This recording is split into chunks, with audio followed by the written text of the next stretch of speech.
So the next book, the working title is Likeonomics, and it's really about how personal affinity and relationships are becoming so much more important because we're living through what I call the modern believability crisis, which to some degree I think marketing is responsible for. People in marketing have a PR problem, and the PR problem is people think we're just snake oil salesmen, that we're trying to sell them the latest crap, that we're misleading stuff, that we're retitling it so that people will buy it.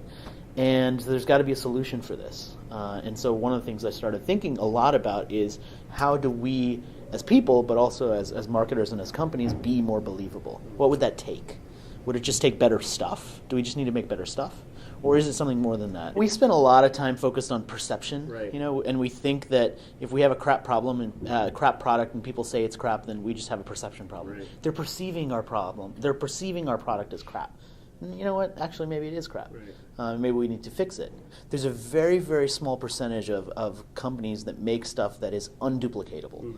And actually what we're living in is an age of equivalence, where now if I have an advantage and I make something 2 months later, someone else can copy it. Right. And sometimes, depending on your category that you're in, 3 days later. I think the real question is, if you are in the business where you're selling a product or a service that's maybe a little bit better than someone else, but maybe pretty much the same, how do you stand out? How do people make decisions?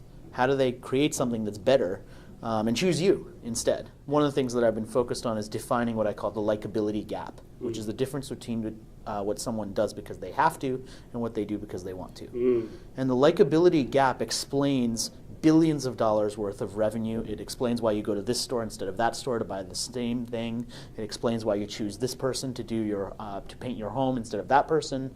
And it's not about price.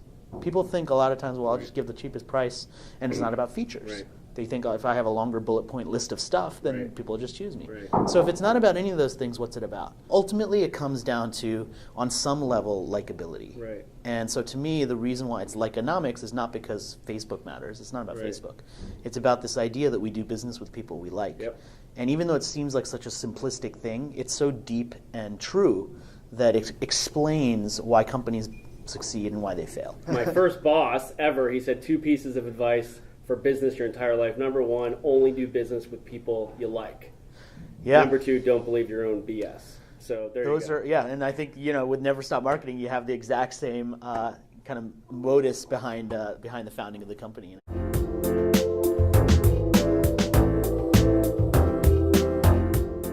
I'm a writer, like I'm not just a marketing guy who wants a book to, push their career forward. I'm actually a writer, so I love the writing process. I care about the writing. I want to tell stories in a way that gets people excited, and I spend a lot of time on that. So, I want it to be out as early in 2012 as I can make it. Right. Wiley does as well, who's the publisher, Right.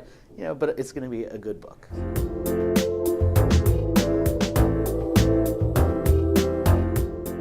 My personal website, which is my full name, so Rohit Bhargava, RohitBhargava, is the main place because I have all my stuff. But Likeonomics.com is already the website for the book, and there's a Facebook page for it as well, facebook.com/Likeonomics. Pretty simple. It's So we should go Likeonomics. like it. Yeah, and it's Likeonomics.